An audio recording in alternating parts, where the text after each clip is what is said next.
India के tax system में एक बड़ा चेंज सेट होने वाला है। सरकार ने गुड्स एंड सर्विसेज टैक्स यानी जीएसटी को और सिंपल बनाने के लिए एक इम्पोर्टेंट कदम उठाया है। ग्रुप ऑफ मिनिस्टर्स ने इस प्रपोजल को ग्रीन सिग्नल दे दिया है और अब पूरा फोकस इस बात पर है कि नया स्ट्रक्चर कितना इजी होगा और मिडिल क्लास कंज्यूमर्स के लिए कितना ट्रांसपेरेंट साबित होगा।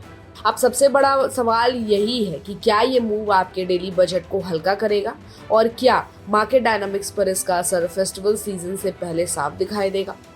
तो सबसे पहले बात करते हैं इस बड़े डिसीजन की। ग्रुप ऑफ मिनिस्टर्स ने रेकमेंड किया है कि अब तक के दो मेजर जीएसटी स्लैब्स 12% और 28% को कम्प्लीटली अबॉलिश कर दिया जाए। इसका मतलब साफ है कि अब मार्केट में सिर्फ दो ही मेन स्लैब्स होंगे, 5% और 18%। सिंपल, क्लियर और इजी टू अंडरस्टैंड। अब सोचना ये है कि इसका सबसे ज्यादा असर या सबसे पहले जो असर है वो मिडिल क्लास फैमिली की किचन लिस्ट पर पड़ेगा। वो आइटम जो अभी तक 12% स्लैब में आते थे, जैसे biscuits, packaged food, fruit juices, dry fruits, उनका ज्यादातर हिस्सा 5% स्लैब में शिफ्ट होगा।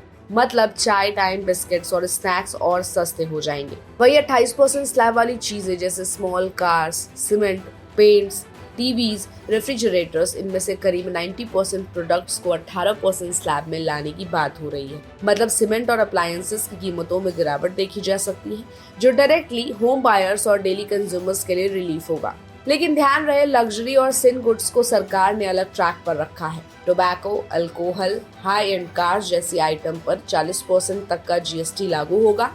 मतलब लग्जरी का टेस्ट अब भी हैवी प्राइस टैग के साथ ही आएगा। अब बात करते हैं स्टेट्स के फाइनेंस मिनिस्टर्स का क्या कहना है कि अभी तक ये क्लियर नहीं है कि इस मूव से रेवेन्यू पर कितना असर पड़ेगा।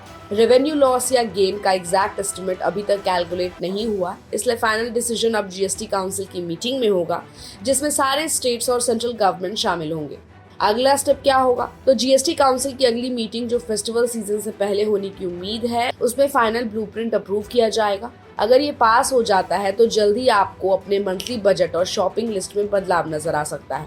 तो दोस्तों, कम स्लैब्स, कम कंफ्यूजन, ज्यादा क्लैरिटी और सबसे इम्पोर्टेंट, मिडिल क्लास पॉकेट को थोड़ी राहत। अब नजरें टिकी है सिर्फ उस फाइनल काउंसिल नोट पर जो इस पूरी पिक्चर को रियलिटी बनाएगा। लेकिन एक जरूरी बात, एसबीआई रिसर्च की रिपोर्ट के मुताबिक इस जीएसटी रैशनलाइजेशन से इंडिया को शुरुआती साल में लगभग 85,000 करोड़ का रेवेन्यू लॉस हो सकता है। हालांकि एक्सपर्ट्स का मानना है कि बढ़ी हुई कंजप्शन और बेटर कंप्लायंस से आने वाले वक्त में ये गैप काफी हद तक भर जाएगा। आपके हिसाब से किन प्रोडक्ट्स पर टैक्स कम होना चाहिए? अपनी शॉपिंग लिस्ट के हिसाब से हमें बताइए कमेंट्स में। और ऐसे ही अपडेट्स के लिए keep watching and subscribe good returns.